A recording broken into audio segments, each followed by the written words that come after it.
Hello, everybody. Welcome to the Defiant Live on a Monday. This is something new that we're trying. We're going to go live every single day this week with a piece of content, basically doing our regular scheduled content, but live. And why?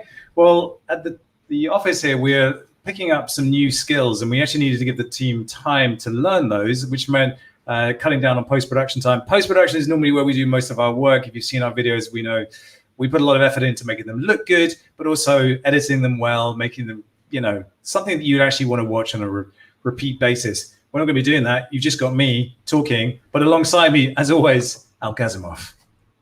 He's going to be rocking the chat. I just want to say GM to you all. GM. Thanks for joining. So this is a live week every day, same time, 3:30 p.m. Central Eastern Time, 9:30 a.m. Eastern Time. I almost said p.m. there, idiot. And if you do like the content, I'm going to do that YouTube thing. Subscribe. Because actually what we want to do is we want to get to 100,000 subscribers before Christmas. It's quite a tall order, but seeing how far we've actually come this year and how much people have actually kind of grown to like the stuff that we make and the way we do it, I think it's definitely doable. But I need your help to do it. We need your help to do it. Al? We need your help to do it. He's so good at that now. He's so good. After a year, we finally trained Al Gazimov to go live. I'm in so many fields right now. So this is the Monday market look at, basically what the kind of big stories of the week were. And the first thing I'm going to do is take a look at CoinGecko. Can you share my screen out? Yeah. Here we go. And as you could probably tell, and as you probably already know, was the general feeling this morning. Look at the red. Look at the red. You've got kind of double-digit losses over 7 days on Ethereum. It actually dipped below 3,000 today, Ethereum. And I kind of got used to seeing Ethereum above 3,000. If we look at the chart, it's amazing how recently it wasn't above 3,000.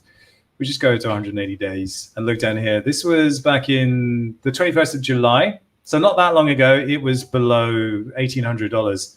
That seems such a long time ago now. But if you look at the chart, well, this level here is being tested around the 3,000 mark. It will probably continue to be tested because I imagine there's quite a lot of resistance there or support there. But who knows where that's going to go. If we look at DeFi Pulse to get an idea of what that's done to DeFi, actually, I might just refresh that page. Still a lot of value locked in DeFi. This is on Ethereum, $82.43 billion. That is a lot of money. Trying to imagine having that much money. That's a lot of money. How much money is that, Alp?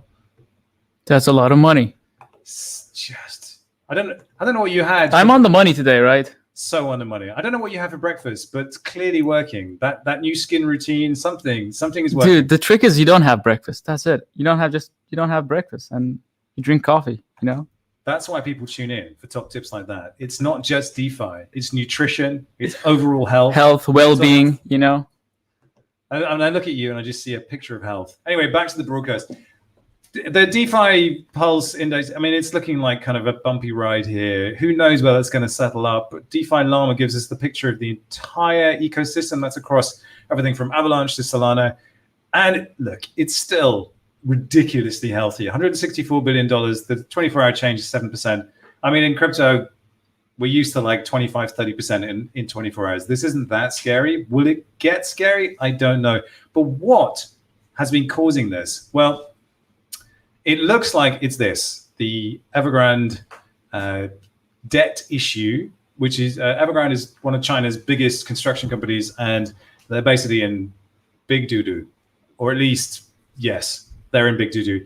And the knock-on effect of this and the knock to the confidence of the overall market is basically seeing everything just go, let's get somewhere safe. And as we know, crypto is basically not safe. And the Financial Times had an article about this. The Hong Kong stock market slumped, and then all of that just kind of spread to everything else. And the issue is probably going to be some form of liquidity crisis, a credit crunch happening in China. And if that happens, well, yeah, that is a big deal, and that will have understandable knock-on effects to the rest of the market. And that is the thing that we don't necessarily want. So that's basically what I think is going on. And one of the funniest things I saw today was Nayib Bukele, who's the president of El Salvador, He just said, we just bought the dip, 150 new coins. El Salvador now holds 700 coins. So yes, this is Nayib Bukele saying he bought the dip. LMFAO, well done, Nayib Bukele. I mean, doesn't that give you a snapshot of where we are right now? It's wild. So coming up on the show, we're going to be covering the JPEGs Mart scenario with the Kia Sedonas. We're going to be covering the departure of Pegs and Maki, and we are going to be looking at the Loom Lock. But first, as always, a quick message from our sponsors. Want to get actionable insights and find new investment opportunities before everyone else? Nansen is a blockchain analytics platform tracking more than 100 million wallet addresses. Make informed decisions on your yield farming and investments through dashboards like hot contracts, smart money, and NFT paradise. See who aped into an NFT collection or farm and look into the behavior of money flows on-chain. Sign up now at Nansen AI and become a smarter investor today. Polymarket is the leading information markets platform where you can trade on the most hotly debated topics, whether it's politics, coronavirus, current events, and more. All on the blockchain. With over $140 million traded on the platform, Polymarket is the go-to place to settle the biggest debates of the day. For a limited time, sign up with the referral code QUICKTAKE to get reimbursed up to $100 on your first day of trading. If you're interested, check the link in the description below. And that's it. That's how we do it on the channel. That's the sponsors out the way. Let's talk about stuff that is in the news. And the first story is the JPEGs Automart. Al, what was going on here with JPEGs Automart? So what happened here was this was a NFT sale that took place on Miso on Sushi. And I kind of got lost here because it was like a huge meme on Twitter for a very long time, for like a couple of weeks, actually, not very long. But I just kept seeing these 2007 Kia Sedona memes just popping up. And so what happened was Joseph, the CTO of Sushi, went live on Up Only. And as any other guest that goes on Up Only TV, it's a bad omen. When you go there, it's just bound to go down for you. And 6 hours after the live stream, the Miso sale got exploited. That's pretty much what happened. Yeah, it's a crazy story here. So we're looking at the JPEGs Automart front page here, and it looks like an absolute joke. It's a second-hand car salesman type thing, and these are NFTs. And look, we've seen tons of crazy NFTs on the market, rocks, weird pixels, toads, frogs. I mean, we love all this stuff, and it's so memeable. The Kia Sedona is a meme in itself. You know, there's the classic joke: how do you double the price of a Kia Sedona? Put petrol in it. It's like a reasonable, affordable car that kind of signals to the rest of the world that you've just given up on taste, aspirations towards anything. That's what that's all about. And what's so utterly wild about this is that the people behind this are actually kind of, pretty high-level thinkers, high-level coders, but it's just a symptom of where we are, that this is the way they've chosen to express themselves. And it's the thing that people coming into crypto have the hardest time understanding. But anyway, let's get into the numbers of it. We're looking at the Miso sale, which was 9,800 ERC20 tokens that are redeemable for NFTs of 2007 Kia Sedonas. This is for real. So you could basically buy an ERC20 token, redeem that for an NFT of a Kia Sedona, and then the idea was that you would then be able to redeem that NFT for an actual car. And there's all sorts of fun gags going on, how you're going to be able to, everyone should have the right to have an affordable family car. But what actually happened was, when the sale on Miso took place, the funds were directed into a wallet, but an attacker had rewritten the front end of Miso in order to redirect the funds into his wallet. But even that isn't that remarkable. I mean, the numbers are 864.8 ETH, which is about $3.1 million at the time. And so what? The thing that's really crazy about this is that they very quickly realized who it was. And it was someone who'd actually been creating the front end, who'd actually been working on Miso. So this basically what happened, Miso became the victim of a supply chain attack. A supply chain attack is where you deliberately target the weak element of a supply chain in order to bring down the rest of the system, because it's all connected.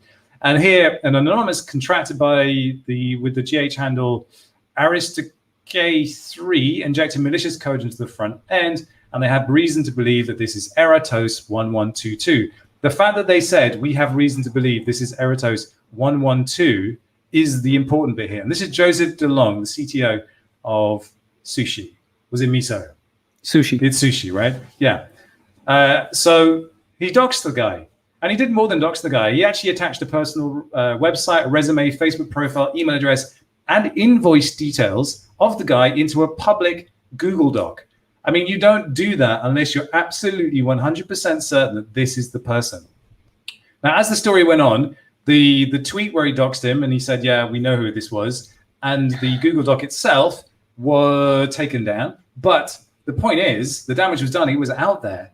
And so clearly, it actually was this guy, because what happened was the funds came back. They put the legal team on him, and one thing led to another. But basically, the funds came back, and some really weird exchanges happened as well. There was, I think they sent a delivery to his house. Did you catch that? Yeah, they sent Miso to his house. Yes, they sent Miso to his house. So we can see in this tweet from Tony Sheng, the JPEGs delivered miso soup to the hacker's in real life address. The hacker returned funds, and then he was sent one donor. But basically, if we look at the tweet exchange here, Erato says, "Hey Joseph DeLong, most work of the miso has been done by myself, and it makes a lot of the liquidation to the sushi. Of course, it may be crazy as well today. You don't know it. However, it's your turn. Please say me sorry. All of the Sushi core members are asking it, as you know."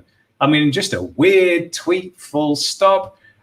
Joseph then responds, "I'll say sorry. I'll even say you're pretty now that the funds have been returned." The whole thing is just wild. It's bizarre. It's bizarre. You will have to say sorry to me. Makes sense? So the funds were returned. The people who actually bought these NFTs will get an NFT. The money is going in the right place. But I mean, every single piece of this, the project itself, the team behind it, NGMI, everything is just weird, but it's delightfully weird. It was built around a bunch of stupid ideas that it actually takes a lot of work to make something look this bad. So, I mean, where do we go from here? There's not much more to say about it really, except for this is a Kia Sedona, list price estimate, $2,226. That's a lot of car for $2,226 out. It is. Would you drive this, Robin? I definitely would not drive this. But if you put that into real context, that's like an ETH, that car. Pretty much, yeah. So I'd rather own an NFT of this than to have the actual car. Exactly, because an NFT, you can trade some schmuck on OpenSea. Whereas this car, you're going to have to go through the painful process of listing it on Automart or something like that. Yeah, the NFT is way more useful. Absolutely. This is so wild. So looking at the next story on our list, this is the departure of OX Maki from Sushi. So we covered Sushi. It was one of the biggest stories we did last year. It was the film where we found our feet creatively. And there was the whole ballad of Chef Nomi. Do you remember Chef Nomi, who basically ran off with $15 million worth of funds and just said, bye-bye. And then he said, oh, sorry, and basically left the project to fend for itself. And OX Maki is credited as being the guy that turned the ship to the juggernaut that it is now. Because I think if you talk to anyone about DeFi, particularly on Ethereum, but now branching off into other chains as well, Sushi is by far proven itself to be the most innovative, the most prepared to kind of push really leading edge and bleeding edge products on the market, to the extent that half the time I have no idea what any of them do. But if you really bet into that product, it's pretty amazing. And so for OX Maki to be leaving, quite a big deal.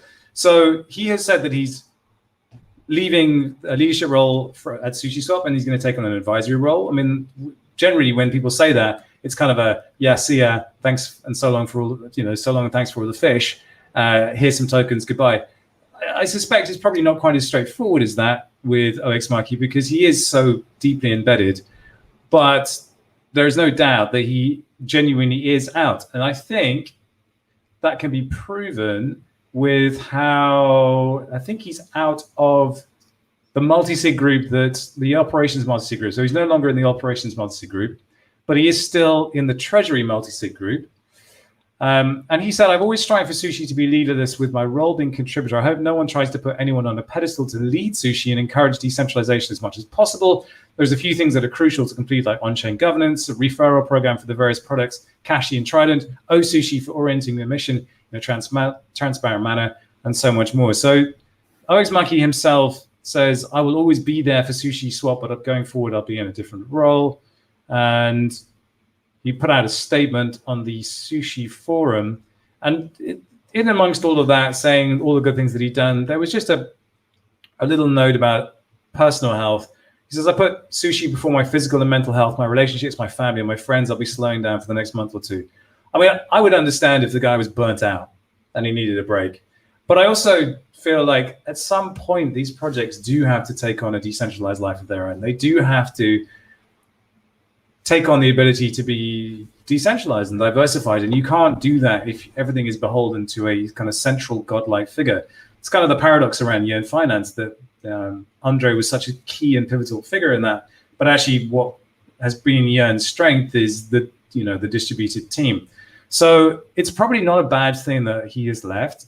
It definitely gave the FUDders some fuel to FUD them.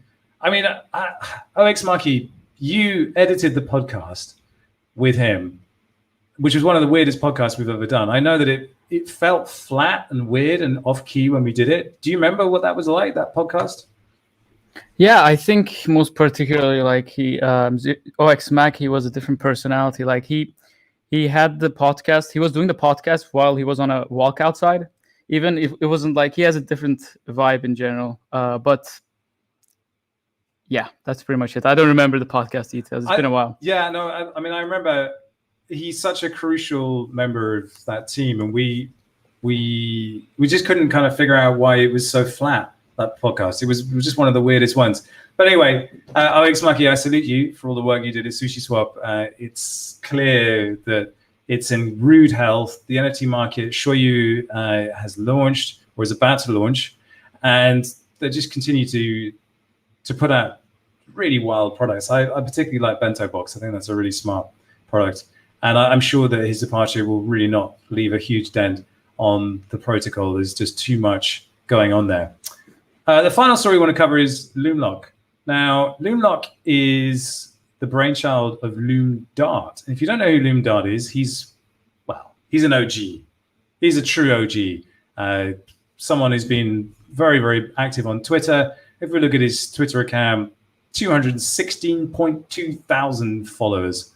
That's a lot of followers. So he's someone that people listen to, and he's what you would call a genuine crypto influencer. And normally that's the kiss of death for any NFT project, but not this one, because he has set up a company called Metadrop, and Metadrop is the platform that launched the Loom Lock. Loom Lock it's a guide for life. It's a way of disengaging from all the stress and what I don't know. I mean, it's the idea is you have this Loom padlock, and you'll get a physical one of these, and it will be a way to, I don't know, lock your phone inside. Lock your some stuff to disengage from social media, disengage from stuff.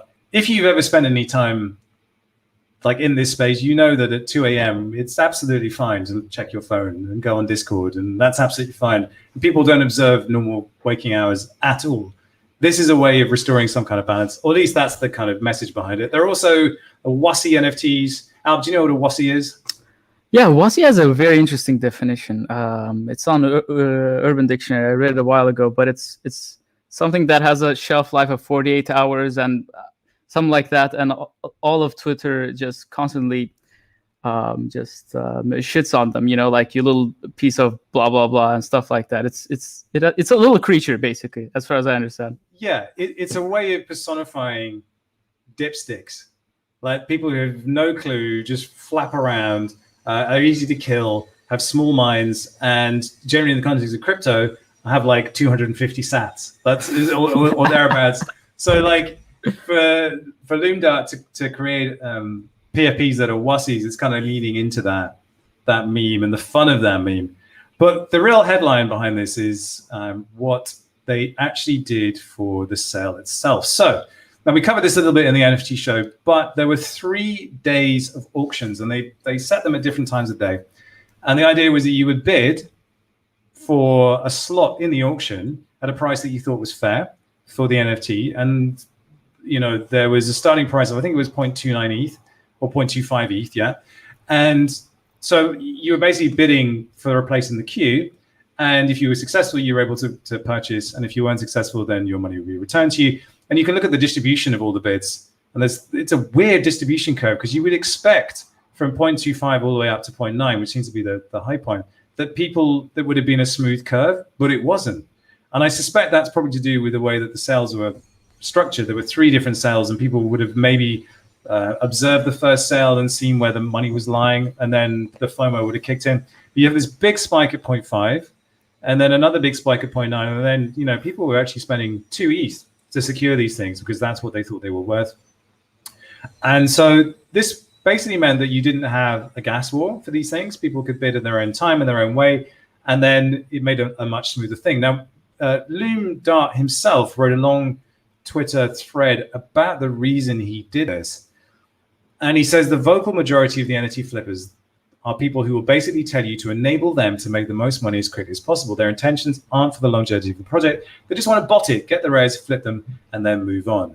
And they will ask for no whitelists and gas wars, because they know that's the best system for them. We have come across this again and again and again, particularly recently, that those who have MEV capable bots, who understand how to get early into a sale using, minting directly from the contract, are doing so and doing it in bulk, and then they will get the rares, and then they will simply flog the rest of them because they don't care, and they will park on those rares and do exactly nothing for the project in which they now hold a rare piece. And it's not just kind of large whales that do this. I have done this myself, that I've just kind of bought in bulk and then held onto the rares. And what I try to do more now is, talk in communities and actually make a point of contributing in some sort of way, but it's endemic is the point. And so if you have this asymmetry of technology that you're able to get into these sales at an early stage, then this is what he's trying to mitigate with this. I don't know whether this is necessarily the right way to do it, but we're starting to see more and more attempts to do that, like mint passes. And so I guess what's really interesting is that this is the MetaDrop's first sale, and the headline, the really important bit is they raised a ton of money. They really raised a ton of money. So the final figure, they say 25,601,571. That's a lot of Kia Sedonas right there. It's a lot of money. It's a lot of money, and I think it's important to remember what it is that they bought. Let's just remind ourselves. It's a lock. This is what they bought. A Wasi and a lock. So I think Loom Dart's point here is that he's deliberately made it a weird sale with a weird product in order to weed out the people for whom this doesn't make any sense, in order to cool down the secondary market for these things, and then to enable the project to generate value off its own back. It'll be interesting to see if it works. What you definitely do have is a cheerleader for the project with a massive audience. And I think it's one of the hardest things for any new project to do, is to understand how to market itself and not simply be screaming into the void, look at me, look at me, look at me, look at me.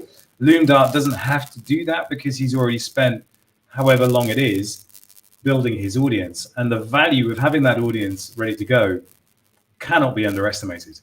So that was definitely the interesting stories that we saw the last kind of week or so. Of course, there's always tons more. And it's going to be interesting to see how the liquidation story plays out of this the last couple of days, because when the market drops this hard, you see how badly liquidations get affected. And yeah, so that's our Monday quick take. Anything else you want to add, Al? Have a lovely week. Don't panic sell. Yeah, that's all I got. Let's have a look at some comments.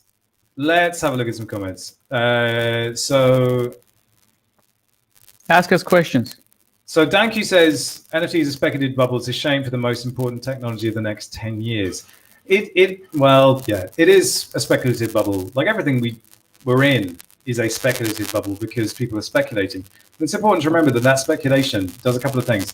It draws capital into the space, and capital is the lubricant by which stuff gets done.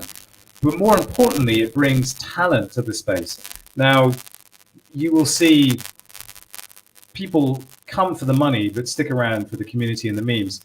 And without the speculation, they wouldn't come in the first place. And you need that talent to come and stick around and find a home and be weird and do all the things it needs to do. So that speculation is how we get the people that we need to actually, build these projects out and have that sort of diversity and interest in what we're doing. Anything else? What else do we have in the comments? I feel like Alp drives a Kia Sedona. Oh, big talk. Big talk. No, I don't have any cars. I own 0 cars. But I would like to have a Kia Sedona NFT.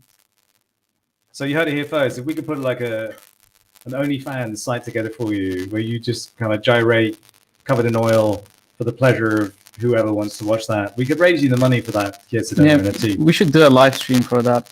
Will you help me out setting it up for a Kia Sedona NFT? No? Yes? Yes. No. That's a yes. No. Okay. So we have a problem with the sound. Apparently, there's a couple of people. Keep the Defiant weird. Well, yeah, we are a bit weird. We're also constantly kind of undercutting ourselves. We keep trying to do new things, and if there's a problem with the sound, it's because we've got a whole bunch of new gear that clearly doesn't work. So that is, the crackling sound. I will try and do something about that. We still need to road test this new audio setup we have, and if it's not working, my apologies. Crackle, crackle, crackle. What features on the roadmap do you look for in NFT projects? Asks Jin Chang. Yep. Features on a roadmap. Generally, you once said you said ignore the roadmap. I did, because I think a roadmap generally will be informed by everything else that's going on in the space. And before Bored Apes dropped the Kennel Club, I don't think anyone was thinking of doing companions or doing airdrops, but that changed the game, and that's not on anybody's roadmap. And yet things like that happen, and then suddenly it's like, okay, well, we have Kongs with banana tokens, we have Subducts with Vault tokens, and those tokens are worth money. So suddenly communities will be asking for projects to do their own token. Cool Cats are doing milk, so there's the roadmaps are kind of a movable feast. I know there's a lot of projects that have mating and stuff on them. I think a roadmap is just a rough guide.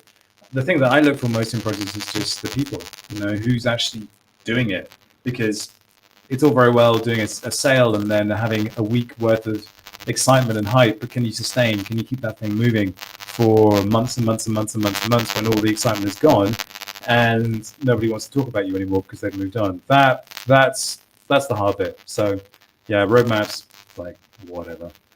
So how do you determine when to sell an NFT? Well, Roman says fix the sound, please. Well, I can't fix the sound because I can't hear it. How do you determine when to sell an NFT? There is no good answer to that. NFTs define the price of an NFT is defined only by you, and how much you're willing to sell it for, and how much you're willing to buy it for.